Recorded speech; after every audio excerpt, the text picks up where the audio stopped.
Where is Belarus, and what does it have to do with the conflict between Russia and Ukraine? I love this. I love that the conversation started with, where is Belarus?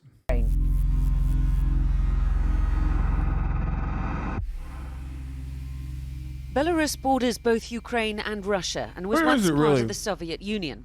In 1991, the country declared independence. And in the decades since, Belarus's leader, Alexander Lukashenko, has attempted to remain as independent and neutral as possible while maintaining a close relationship with Vladimir Putin. For example, Belarus did not recognize Russia's annexation of Crimea in 2014.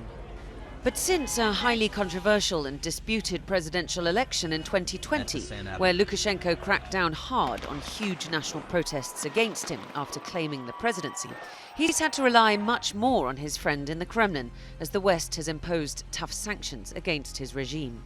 Сложилось впечатление, что отдельные облегченные и облаченные прежде всего. Don't get mad at me, but the problem is that this dude's a scumbag. Like an absolute fucking scumbag. And then the only alternative half the fucking time is like some literal, like, directly dealing with the CIA person that wants to turn into a client state. We just can't have these countries have sovereignty. It's so fucking whack. Sorry,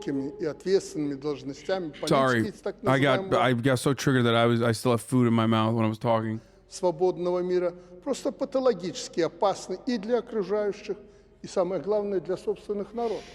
Meanwhile, relations between Ukraine and Belarus have become strained.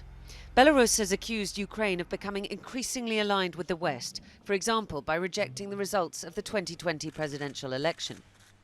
The majority voted for me, despite them seeing me every day, everywhere.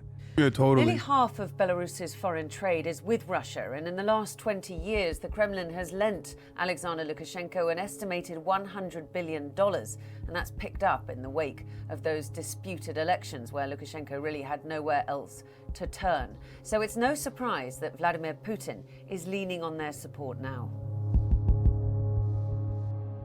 Belarus is key geographically for Russia and to the rest of Europe. The Suwalki Gap, a 65-kilometre stretch of land that makes up the border between Poland and Lithuania, is also bordered by Belarus and by the Russian enclave of Kaliningrad. NATO knows this is its weakest point because if Russia was to take control, it could cut off the rest of Eastern Europe. In response to the conflict, NATO has increased the number of troops in the Baltics and Poland. It was Belarus that Russian troops used as a launch pad for their initial invasion of Ukraine after spending months conducting what they billed as military drills there. Еще раз говорю, наших войск там нет. Но если надо будет, если это будет необходимо Беларуси и России, они будут. And now Lukashenko has openly offered not only to host troops, but also Russia's nuclear weapons after a referendum to revoke the country's non-nuclear status. Listen, I'm sorry. I mean, fuck Lukashenko, but you know, what did I say? What the fuck did I say?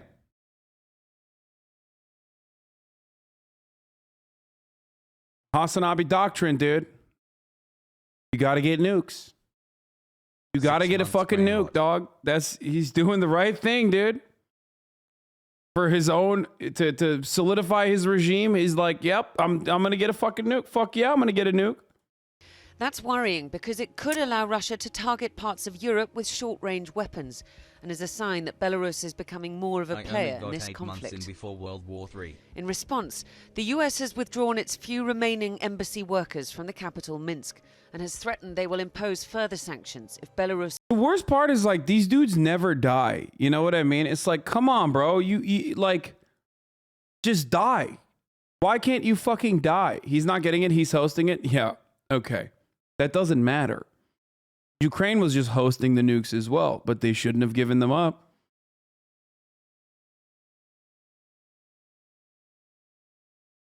Why can't these motherfuckers ever die? That's the worst part about this is like, dude, The success and also immediate failure of authoritarian strongman-led regimes like this is that they oftentimes don't have contingency plans and don't have good like successors built in because of their like paranoid behavior. So if you do actually decapitate the state, like everything kind of falls apart. It worked last time. I mean, Russia would be so fucked if Putin died. But also at the same time, the war would definitely end in Ukraine, like immediately. Kim Jong-il died? Yeah, but he has a monarchy.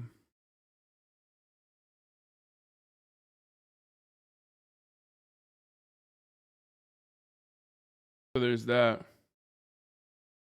Tim Pool just called Zelensky a beta for asking